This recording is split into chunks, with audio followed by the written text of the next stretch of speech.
Ganun pa rin po, pag-usapan pa rin natin procurement documents, no? At isa nga po rito ay ang minutes of the procurement conference.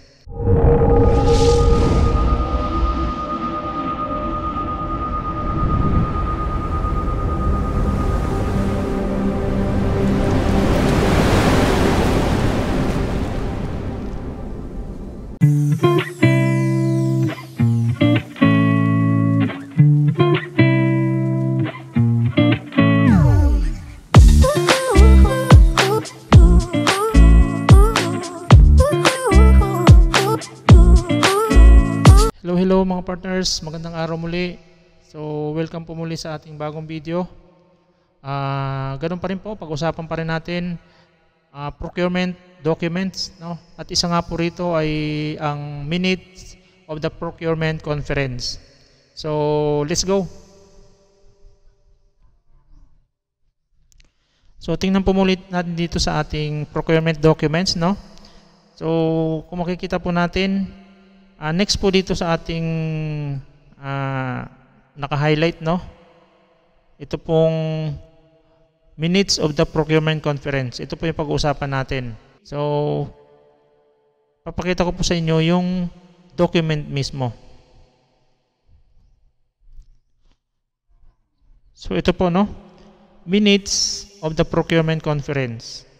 So ito po ay ina-accomplish pa rin po ng ating BAC secretariat or secretary ng BAC committee, no? So kung mag-accomplish po tayo nito, ito lang po, ano, Republic of the Philippines, province of, kung anong province po kayo, municipality, then kung anong barangay, office of the bids and award committee or the BAC committee. So dito po, minutes po ang ating tinitingnan po dito. Ano po ibig sabihin nun? Ano po yung napag-usapan? Ano po yung naging kung ano po yung naging final na usapan doon o kung napagkasunduan sa ginawang procurement conference, no? So ito po mismo yung gagawin nating document. So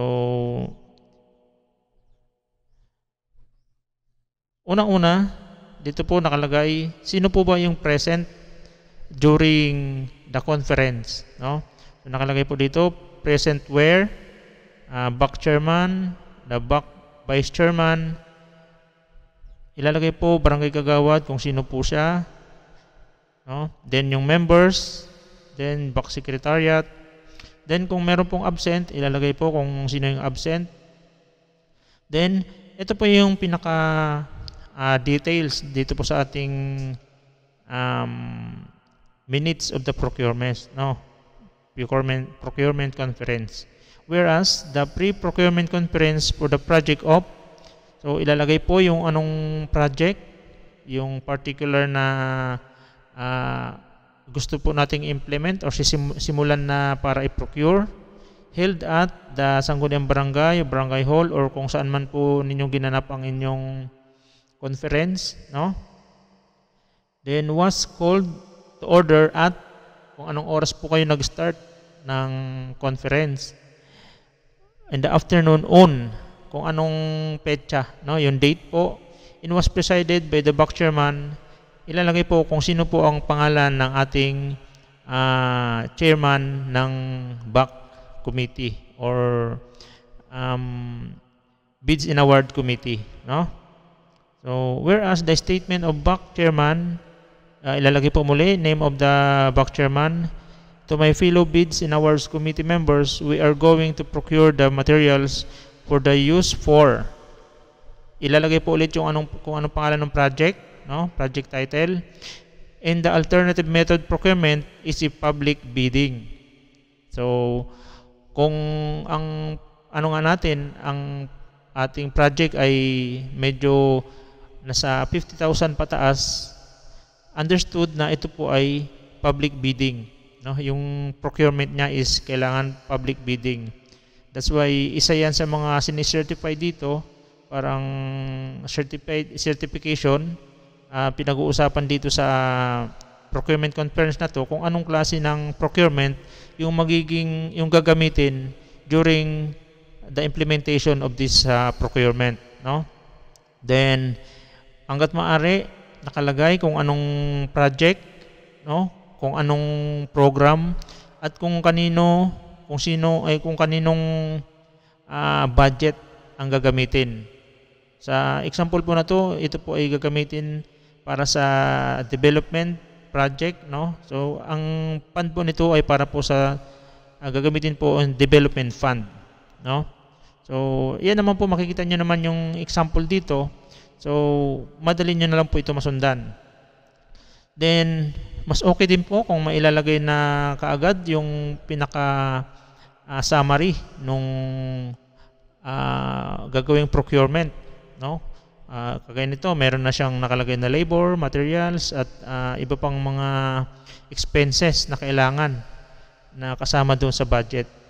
So ito naman po, wala pa problema kasi once na ito po ay appropriated na, no, na meron na po siyang appropriation, so ibig sabihin itong mga details na to makikita natin yan doon sa pre-post na budget appropriation, no? Nandun na yan. So kukopyahin na lang po natin yan.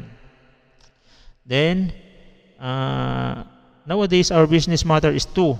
So ito po yung mga kailangan pag-usapan during the conference, no? Review PPMP or Project Procurement Management Plan and AAP or Annual Procurement Plan, Program of Works. Kailangan i-review, baka meron pang mga halimbawa medyo malayo ang presyo or may mga questionable na na mga materyales. So isa po yan sa mga titignan during the conference. So kung wala naman po, walang magiging problema. Kung meron po makita, so syempre isasama yan dito sa ino-note yan during the minutes, no? Kasama yan dito sa minutes. Kung ano man maging problema sa pag-uusap during the conference, ay lahat po yan ay ino-note po dito sa minutes, no? Determine readiness of procurement. So siyempre itatanong yan, ready na ba? Nandiyan na ba ang budget? Meron ba tayong meron ba tayong available na budget, no? Review or modify and agree on criteria for eligibility screening. So review, modify and agree on criteria on evaluation and purpose. Reiterate and emphasize that no contact rule. So yan po yung ilan sa mga nasa minutes na kailangan pag-usapan. Then whereas to reiterate, review and determine the readiness of the procurement to modify in terms contact before the examination or evaluation. The study to review in order to pleasant decision to do several times to make emphatic to get in touch with someone to deal with no contact rule. So ayan, whereas after explanation for the details concerning in business matters, the bank chairman advised the most we can do is always ready in the process, especially. So ito naman po ay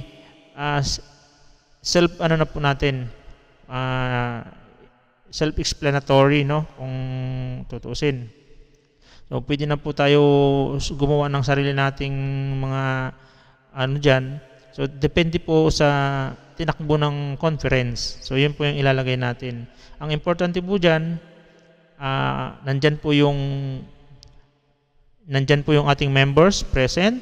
Importante po yan para katunayan na ang ating project, ang ating procurement ay dumaan po sa lahat, no?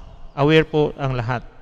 Then ang title, kung ano pong budget, lahat po ng details inandyan para po maging maayos po ang takbo, maging smooth po ang takbo ng ating procurement process, no?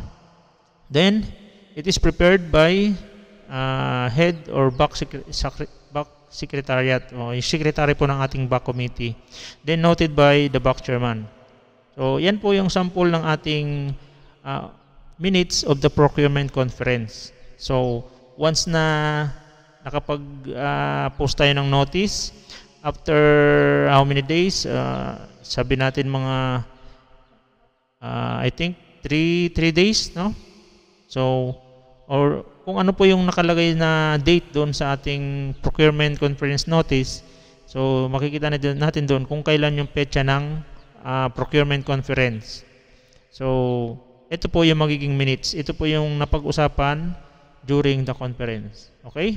So, ang document po na to ay kasama po yan sa i-attach natin once na i-submit na po natin ang ating mga documents pagkatapos po ng procurement process. So, kasama po yan sa mga isa-submit natin sa accounting. Okay? See you in the next video. Thank you very much and God bless.